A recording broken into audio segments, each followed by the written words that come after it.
আপনারা জানেন আমাদের যিনি সাবেক স্পিকার ছিলেন, এখন উনি দায়িত্ব নিয়েছেন, রাষ্ট্রপতির দায়িত্ব নিয়েছেন, আপাতত দায়িত্ব নিয়েছেন, উনি কার্যভার গ্রহণ করেছেন। আমাদের নতুন রাষ্ট্রপতি নির্বাচন করতে হবে, এটা নির্বাচন কমিশনের দায়িত্বের মধ্যে পড়ে। তো নির্বাচন কমিশনের এই যে দায়িত্ব, রাষ্ট্রপতি নির্বাচনের যে দায়িত্ব, এটা করার জন্য 91 সালের একটা আইন আছে। তো আইন অনুযায়ী আমাদের ওখানে আইনেই বলা আছে যে রাষ্ট্রপতি নির্বাচনের দিনক্ষণ ঠিক করার জন্য যে তারিখটা ঠিক করা বা প্রসিডিউরাল ম্যাটার্সগুলো ওখানে বলা আছে যে স্পিকারের সাথে পরামর্শক্রমে আলোচনাক্রমে এই দিনক্ষণ ঠিক করা হবে, কোন দিন নির্বাচন হবে, নমিনেশন পেপার কোন দিন সাবমিট করতে হবে, তারপরে এটা ধরেন স্ক্রুটিনির কোন দিন হবে, ইলেকশন হলে যদি প্রতিযোগিতামূলক হয় তাহলে এক ধরনের ব্যবস্থা, আর যদি প্রতিযোগিতা না থাকে, যদি সিঙ্গেল ক্যান্ডিডেট হয় সেটা আরেক ধরনের ব্যবস্থা, সেশন থাকলে এক ধরনের ব্যবস্থা পার্লামেন্টের, আর সেশন যদি না থাকে তাহলে আরেক ধরনের ব্যবস্থা ইত্যাদি বিস্তারিত নিয়ে আমরা আলোচনা করেছি। এই রাষ্ট্রপতি নির্বাচনকে সামনে রেখে আমরা আলোচনা করেছি। প্রাথমিক আলোচনা হয়েছে।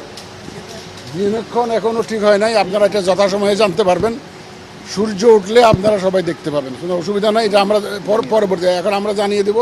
এখন আমাদের প্রাথমিক আলোচনা হয়েছে, প্রসিডিউরাল বিষয়গুলো নিয়ে বিস্তারিত আলোচনা হয়েছে। এটা প্রাথমিক আলোচনায় না, আমরা কোনো টেন্টেটিভ ডেট ঠিক করি নাই। এটা আপনারা যথাসময়ে জানতে পারবেন। তবে ওই রাষ্ট্রপতি নির্বাচনকে ঘিরেই আমাদের সমস্ত আলোচনাটা হয়েছে।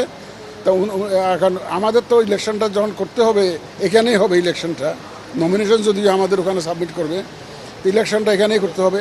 আপনি জানেন যে chief election commissioner is the returning officer, নির্বাচনী কর্মকর্তা হিসাবে কাজ করেন।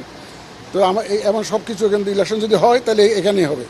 আর যদি ক্যান্ডিডেট যদি সিঙ্গেল থাকে, কোনো প্রতিযোগিতা যদি না হয়, তাহলে তার ইলেকশনের দরকারই নেই, সেটা দেখা যাবে। তবে আমরা দিনক্ষণ এবং বিস্তারিত আমরা গেজেট আকারে প্রকাশ করব, আপনারা তখন জানতে পারবেন। এখনও কোনো চূড়ান্ত কোনো দিনক্ষণ আমরা ওইভাবে ঠিক করি না, এখন ঠিক করি না। 90 দিনের মধ্যে নির্বাচন করার যে বাধ্যবাধকতা আছে স্যার, আমরা বলেছি আমরা প্রস্তুত। আমরা বলেছি যে কোনো সময় রাষ্ট্রপতি নির্বাচনের জন্য প্রস্তুতি আমরা নিয়ে রেখেছি, কারণ আমাদের আবার একটা স্থানীয় সরকার নির্বাচনের একটা প্রস্তুতির ব্যাপার আছে, কারণ আমাদের ওদিকেও ব্যস্ততা আছে। সুতরাং এটা আমরা করে ফেলবো, এটার জন্য আমরা প্রস্তুত আছি। আমরা ইলেকশন ভোটার তালিকা হয়েছে, ভোটার তালিকা নিয়ে বলেছে, আমরা চিঠি দিয়েছি, ওনারা আমাদের কাছে ভোটার তালিকাটা দিবেন। দিলে এটা যত দ্রুত সম্পর্ক ওনারা দিবেন। আমরা আজকে চিঠিটা দিয়েছি ওনাকে। সংসদ অধিবেশনের মধ্যে কি নির্বাচন হবে?